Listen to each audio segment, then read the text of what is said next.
Ladies and gentlemen, the St. Michael's College Athletic Hall of Fame is pleased to welcome, from the class of 2009, Mary Denholm.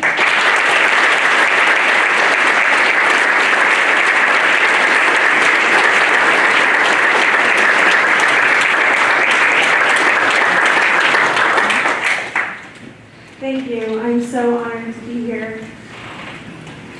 I started my day running up the long trail to the summit of Camel Hump, not hiking, running, because that's what I do now. And I couldn't help but reflect on my time here, and two main things stood out to me. First, people, and second, balance. And I want to start out with people. Running has brought my best friends into my life, both my college friends, but also post-collegiately. And I wish I had the foresight when I was a student athlete to know college is just the beginning for the sport of running. In my 30s, I ran all my PRs from my 5K to my marathon, and I'm just getting started at age 37. Well, technically I'm 38 now, but 37 is when I signed my first professional contracts as a runner. I'm now 38. I wouldn't be here without the people in my life. My friends who trained with me, my coaches who mentored me. I've had the benefit of having amazing coaches, and I wouldn't be the person and athlete that I am today without them. That's also why I really love ultra running. It's like cross country. It's a team sport. We take turns taking care of each other. We crew each other at races. We pace each other at races. It reminds me a lot of cross country in that way, and I love that.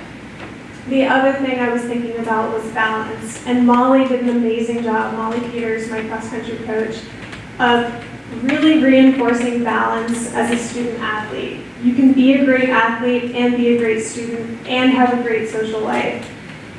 I've carried that with me, and I will say that my best training cycles have come when I was more balanced, when I allowed myself to not feel like a monk, like I'm just like training all the time, when I'm allowing myself to have a social life, to be present for my family and my friends in a way that I want to be. Like when I raced the Leadville 100, I went from training at high altitude at 10,000 feet in the mountains. 2 weeks before, I was at a bachelorette party in New Hampshire, partying. Okay, it did not impact my race. Yes, I risked getting sick traveling, but I'm going to show up for one of my best girlfriends because this is an important day for her. So I want to thank you, Molly, for helping instill balance, because I think that's crucial for longevity in everything we do, whether that's career or athletics, if you're continuing to be an athlete after college. And I'm really grateful for my time as a skier. I wouldn't have chosen this school if not for skiing. I was determined when I was in high school. I needed and I wanted, my main goal was to race Division I skiing in college. That's how I ended up here. I went to a ski academy. I was all in on skiing. I've quit running twice in my life, and I found my way back to it. The first time was after high school. I found my way to running here at the last minute. I decided I was going to run all 4 years. I'm so glad I did. My time here was so special.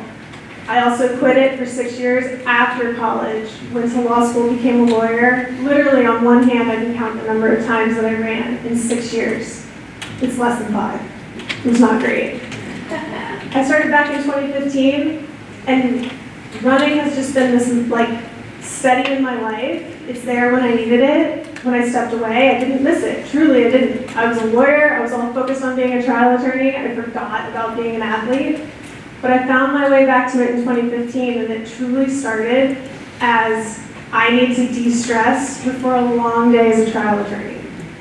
And somewhere along the way, it became about performance.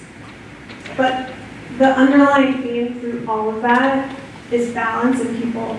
Because I loved my training partners who became some of my best friends, whether that was road or trail.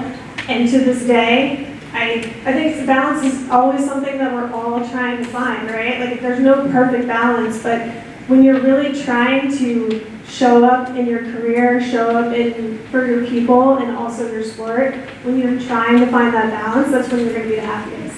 So I'm grateful for my time at this school and all the lessons that it instilled in me, and I want to also thank St. Mike's for continuing to stay in touch with me and support me as my career has taken off. Because truly, I'm 38 and I'm still just getting started in the sport of running. So thank you.